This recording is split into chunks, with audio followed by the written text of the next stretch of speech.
Pozdrav! Ovo je video o postavljanju granica. Konkretno, kako reći ono famozno ne osobi, a da se osoba ne naljuti.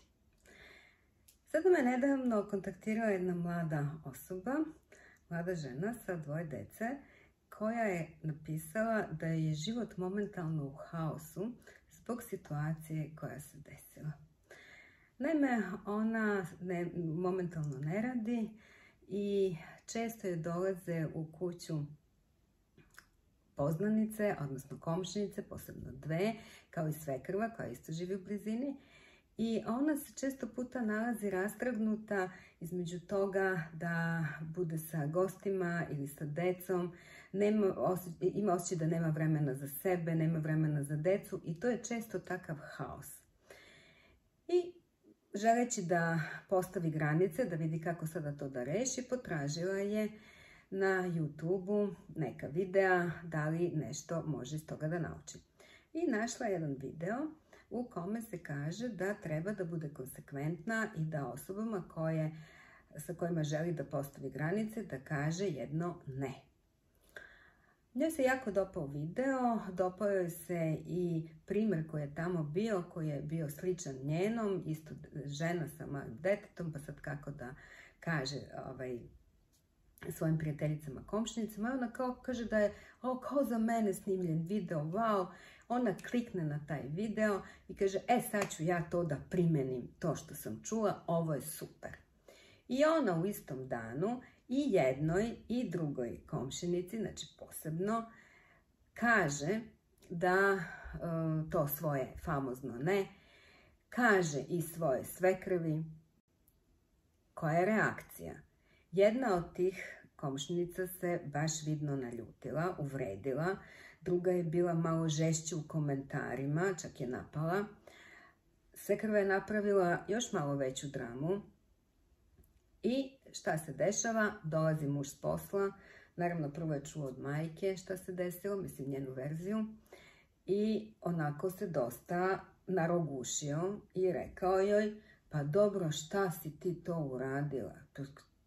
Kako ovo? Pa ti hoćeš kao metlom da nam počistiš goste. Pa šta je ovo? Šta se s tobom dešava?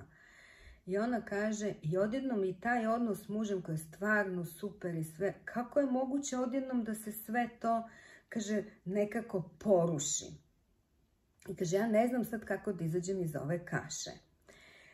Vidite, prvo ću sad da reći jedno univerzalno nešto, a zatim idem konkretno u odgovor kako da se izađe iz te situacije. Prva i osnovna stvar, nemojte da poverujete uvek kad vidite neki video na YouTube ili bilo gde na socijalnim mrežama, bez obzira da li je to govori neko ko ima puno titula ili ko je poznat ili ima puno pratioca. Mislim, uključujući i mene, uključujući sve. I ne idite odmah, to sam čula, sad ću ja to da uradim. Znači, ostavi malo vremena sebi da vidiš da li, kako sada to da primeniš što si čula. Jer nije sve za svakoga, nije sve za svaku osobu i za svaku situaciju. Znači, polako, ne može, on je to rekao, ja sad idem. Znači, upotrebi malo svoj mozak, vidi, čekaj, šta, kako, polako. Druga stvar, kada se žele da se postave granice. Znači, ono što je bitno je da u razgovoru sa tom osobom kažeš nešto što će toj osobi da bude, da se osjeti da je dobija pažnju od tebe, da osjeti uvažavanje, da je ceniš, da je poštuješ. A onda ideš polako da kažeš ono što želiš. Ono ne. Ovo nisu nikakve manipulativne tehnike. Znači, da bi to mogao da uradiš, potrebno je prvo da uđeš u cipele te osobe, da vidiš kako se ona osjeća. Zašto ona toliko često dolazi kod mene? Znači, sigurno ili je usamljena, ili prije moje društvo, prije razgovori, prije moja energija. Znači, ta osoba te voli na svoj način, ali niko neće dolaziti kod tebe ako te ne voli. Zatim vidi da li ti želiš dalje da ostaneš u odnosu sa tom osobom ili ne. Ako želiš, a samo želiš da promeniš taj način vašeg viđenja, onda je ovo put da kažeš,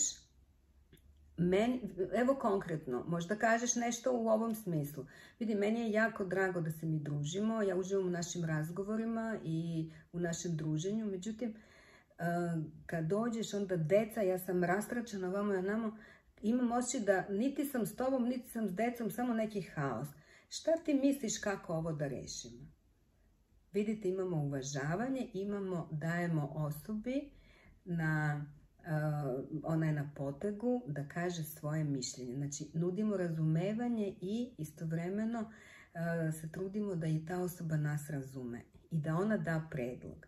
I tek posle kažeš, a šta misliš kako bi bilo da mi se najaviš pre nego što dolaziš, pa da, ili kad deca zaspu neko, pa da mi to vreme, čak i ako je kraće, ali da ga zaista fino upotrebimo, da zaista budemo jedna s drugom, a ne ovo ovamo i tamo. Ako razgovaraš sa svekrom, onda treba još suptilnije, jer to su ipak neki odnosi, ona je majka tvog izabranika, znači ima tu sada nešto plus. Možda da pre toga, pre nego što razgovaraš sa svekrvom, razgovaraš sa svojim mužem. Ne da on sada njoj kaže, to mnogo, to piši propalo. Ali da ti njemu objasniš, da ne dođeš u situaciju da nešto kažeš, ona se naljuti pa ona odmah zvrcne sina, znaš, ona tvoja šta mi je rekao, da.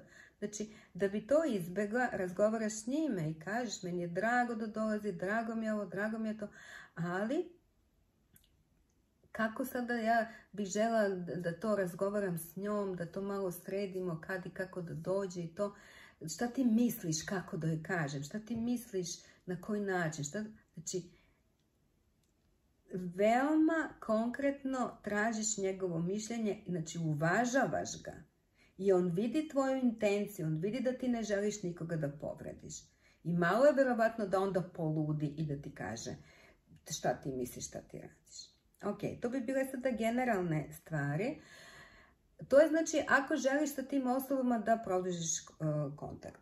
Ako se dese neke ekstremne situacije da te neko toliko povredi i da ne želiš sa tom osobom dalje da komuniciraš, ne želiš da ti bude prijatelj, vidi, ako znači, ta osoba pređe neke tvoje granice, tvog vrednosnog sistema za prijateljstvo i kojiš ne želim, uzmi sebi malo vremena da razmisliš. Ne odmah, ja ne želim više da vidim, nego kad se malo stabilizuješ i vidiš i posle toga tebi isto tako dolazi da ne želiš sa tom osobom više, znači to ne je ne želim da se vidimo, možeš to da kažeš, možda joj napišeš, pozoveš, kako god preneseš poruku, ali ne radi to u ljutnji, ne treba ti ta energija ljutnje, jer emocija, svaka je energija, energija ostaje kod tebe, kod onoga ko to šalje. Ona ostaje kod tebe. Zašto da budeš i dalje u energiji ljutnje, u energiji mržnje ili svega ili da navlačiš? Možeš da kažeš, vidi, nakon ovoga ja zaista ne mogu dalje da budem s tom prijatelj. Jako mi je teško zbog ovoga, međutim ne vidim načina da mogu preko ovoga da prođem. Znači ako je baš toliko ekstremna situacija, izbjegni ljutnju. Znači, osnovno je da naučiš da ne, kada kažeš ne, bilo koje ne, to ne treba da prati ljutnja i netrpeljivost. A obično je kod nas ne uvek povezano sa ljutnjom. Ne. Ne može da se kaže i na konsekventan način, ali da ne bude tako oštro, grubo i da osoba osjeti da je guraš, napadaš ili bilo šta. Sada da se vratimo u novu situaciju, koju kaže ova mlada dama da je sada u kaši i ne zna kako iz nje da izađe. Znači šta možeš da uradiš? Prvo, nije ovo smak sveta, nije kraj sveta, nije nešto toliko strašno. Možeš to da pogledaš na način da su odnosi najnestabilnija kategorija. Znači oni idu gore, dole, mogu da budu ovakvi i onakvi. Sada, pošto su se te dve osobe manje više naljutile, ti možeš sa svakom pojedinačno da pričaš i da kažeš nešto u ovom stilu. Veoma mi je žao što se to desilo i želim da ti se izvinim za način na koji sam ti to rekla. Pazite, izvinjenje ne znači ja nisam u pravu, ti si u pravu. Ne radi se o tome ko je u pravu. Izvinjenje za način kako sam ti rekla je nešto što je, znači, sasvim konkretno. I ovo, znači, nisu manipulacije. Tebi je zaista žao, ja sam mogla to da shvatim i od ovog pisma poruke što si pisala, da je tebi žao. Znači, i kažeš da ti je žao. Žao mi je zbog načina, izvini zbog načina, nisam htjela te povredim. I onda ideš na to da kažeš, vidi, meni se dopada prijateljstvo s tobom. Ja uživam u tom tvom društvu. Samo tako se osjećam kad dođeš i deca i ja rastračena. Ja ne mogu ni tebi da posvetim pažnju. Znači, sada kažeš ono što je možda propušteno na početku. I to je okej. Znači, sada daš izvinjenje, uvažavanje i onda pitaš šta ti misliš kako da rešimo ovo. I onda posle možda kažeš, a šta misliš kako bi bilo da mi se javljaš pre nego što dođeš i slično. Sa svekrvom, kako da izađeš iz ovoga, pričat ćeš prvo sa mužem, isto mu se izviniti, isto reći, isto pokazati sebi svoje osjećanja, da ti je žao, da to nisi htela i kažeš, ja sada, evo, ja želim da pričam s tvojom mamom, ja mogu da se izvinim i sve, ja zaista ne želim da bude ovo, to je jedan nesporazum, možda sam ja tako nespretno to rekla, ali ne mislim tako.